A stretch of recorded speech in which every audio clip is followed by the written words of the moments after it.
Hello, I'm Jonathan Ross and welcome to what we're calling Ask Andy. I'm here in London, it's a lovely sunny day outside, and I'll be interviewing Britain's #1 tennis player, Mr Andy Murray, in his first ever live video web chat in association with those lovely people at Highland Spring. I'm here because I'm a huge fan of tennis. I love playing the game. I can't say I play that well, but I love playing it and I certainly love watching it, and I love watching Andy play. So I'm very pleased and honoured to be here today. Andy, welcome. Thank you very much for joining us. Good to have you here. We've got questions that have been coming in all week from all across the globe, from various sources, of course, from your website, andymurray.com, from thetelegraph.co.uk. They're helping us out today as well, and also through Facebook and Twitter, where I know you have very active accounts. But before we get into those, let me just ask you about your next big tournament. Of course, it's here in London, starting on Sunday at the O2. It's the World Tour Finals. Tell us a bit about that event. What's that event like to play in? Well, it was held in London for the first time last year. It's, an incredible atmosphere there. The O2 Arena's, it's amazing, huge arena. It's the top 8 players in the world that are playing in it, so Federer and Nadal will be there. I'm guaranteed to play against one of them next week. And yeah, it's one of the biggest competitions in tennis behind the Grand Slam, so I'm really looking forward to it. It's kind of going to be tough competition this year. I know it's always tough competition, but the bunch of people you've got, the 8 you've got this year, it's remarkable, isn't it? No, it is. I'll probably, I could play someone like Djokovic, who's #3 in the world, in my first match. Roddick's playing. It's one of the toughest competitions to win. Which one is the easiest one to beat from that bunch? Which one gives you no concern? The toughest one, I'll give you the toughest one, is probably Nadal. Yeah. So. Okay, well, we have, as I said, loads of questions to get through. We only have a limited amount of time, so I'm going to get started right away. Here's a question. Once again, I didn't send this in. I don't think Jimmy Carr sent this in. The question is, who's better at tennis, me or Jimmy Carr? For those who don't know, he's a comedian friend of mine who I play on a regular basis. Well, you told me you were better, and he told me that he was better, so it's a bit... Using your skill and judgment as a tennis professional, just looking at the physique and the general demeanour of the both of us, surely I come out head and shoulders above.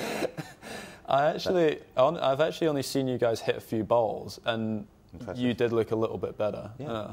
You look good. A little bit. Look good. Yeah. It's all to do with technique. All right, let's move on to some slightly more interesting questions for the rest of us. Obviously, I was fascinated by that response.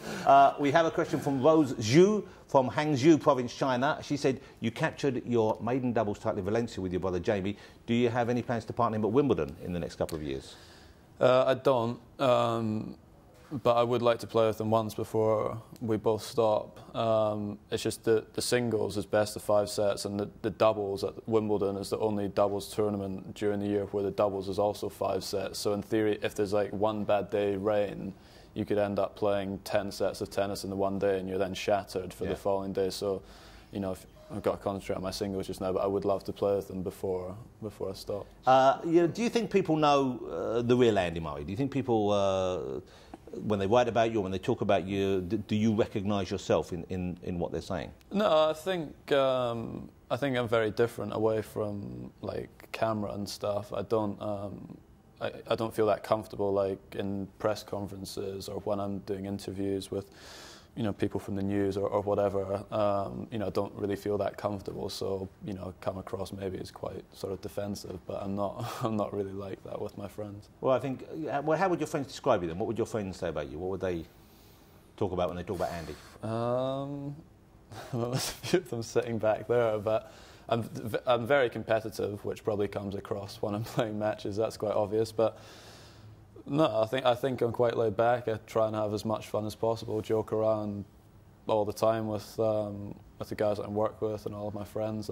But you obviously like having a laugh. You like fooling around. So I guess it's when you're relaxed. It's when you're with people you know and trust, I guess. Yeah, I am very immature. I don't really like being in big rooms with people that I don't know that well, that might be trying to stitch you up from time to time and get a little bit uncomfortable. I can't understand why you would feel awkward in those situations. Let me ask you about when you're playing. You guys, you have you have forfeits, don't you? If you're playing with your teammates and someone lets the other one down. What's your favourite forfeit to dish out? The worst one that I've had to do, I had to wear a pink tracksuit for 3 days. That was actually when I was in Miami, so I didn't stand out too much over there. But that was probably the worst one I've had to do. But just all sorts of stupid stuff like that. And what forfeit would you like to dish out that you haven't been able to? Do you kind of have a list? Do you start thinking in advance what you might do? Because I rate myself at the game, like I want to play for the worst thing that you can play, that we'll play for. So you think, set yourself the challenge that I won't lose, I can't lose. I won't lose, and that I'm going to win the game. So I would rather play for, the worst thing. But some of the guys I work with have taken quite a few too many forfeits, so the forfeits are quite boring at the minute. Michelle, let's go back to some questions. Michelle asks, would you consider having Boris Becker as your coach? He seems interested in helping the LTA. He's won Grand Slams, of course, and she says she thinks you'd get on with him, and he would, I'm sure, help you win your first Grand Slam, which will be the first of many. So she wonders whether Boris would be someone you'd like to work with. I hadn't thought about that beforehand, but I mean, there's a lot of guys. Obviously, Boris is one of the best players that's ever played. Unbelievable personality as well. So it'd be someone that I definitely would not write off. There's no question. But there's a lot of guys past players that I think could definitely help. So that's something that I might look at for the future. Who among the kind of last wave, say, if we're talking about like Jimmy Connor, Pat Cash, John McEnroe, that period, who among those guys, which of course Boris was the tail end of, are the ones that you would consider the greatest or that you would most like to work with? This guy, he kind of gets forgotten a little bit. Ivan Lendl, he was a great player. I mean, John McEnroe is someone that I think everyone used to love watching. He's still fiercely competitive when he plays on the seniors tour. Yeah, I mean, I've practiced with him a few times, and he loves it. I mean, he practices so much. Actually saw him and Jimmy Connors, who they didn't get on that well when they were playing, but they were actually playing against each other at the US Open. They were practicing with each other every day. So, yeah, those guys still love it. But yeah, probably McEnroe, Agassi. I got the chance to practice with them quite a few times, but never got to play him. So he was one of my favourite players growing up. James 4578 from Glasgow. Hello, James. He asks, if you could play anyone in history, and I guess he means tennis players, not like Shakespeare or Hitler, but if you could play anyone in history, although that's a match, isn't it? If you could play anyone in history, who would it be? Yeah, I mean, I'd probably say Agassi, Sampras, those guys. Like, obviously, there's a lot of great players from a long time ago, but I saw Sampras play, I saw Agassi play. Well, they were when you were a kid. They were the big. That was the big battle between. Yeah, I used to watch them playing in Grand Slam finals, and they were always at the top of the game. They were the ones that were always in the headlines. So I would have liked to have played against one of those two. But if I had to pick one, I'd take like Agassi in a night match at the US Open. Julie Britannia asks, Andy, you love playing fantasy football, you love eating sushi. Who would you invite to come dine with you at a fantasy sushi dinner party? Guests can be alive, dead, or entirely fictional. That's quite a tough question.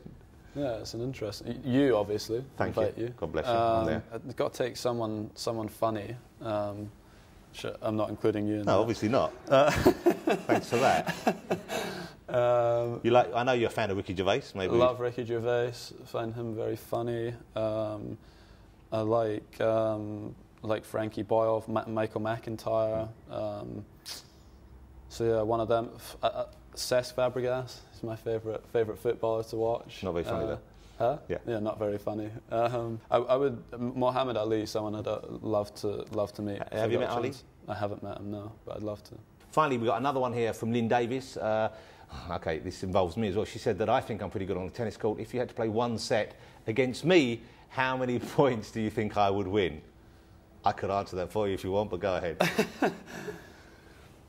I'd say I'm going to say 1 point. I don't think I didn't get that unless you gave it to me. No, the thing is, like, obviously, when we play, we try and hit the ball, pretty hard. If I was trying to play properly, and not just try and play to not lose a point. If I was trying to play against you properly, to win the point, yeah. Yeah, I would probably make a couple of mistakes. But so I would only get a point because you made a mistake. Yeah.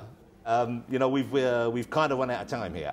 It's been great spending some time with you today. I'm a big fan. I like you as a man, but also I love seeing you play, and I can't wait to see you go on to bigger and better things, as I know you would. Hopefully your fans have enjoyed watching as much as I've enjoyed being here with you. Do you have a final message for everyone tuning in before you go? Thanks to everybody for watching. I hope you enjoyed it. Thanks to Jonathan for doing it. It was good fun, and hopefully I'll get on okay at the O2 next week. So thanks a lot.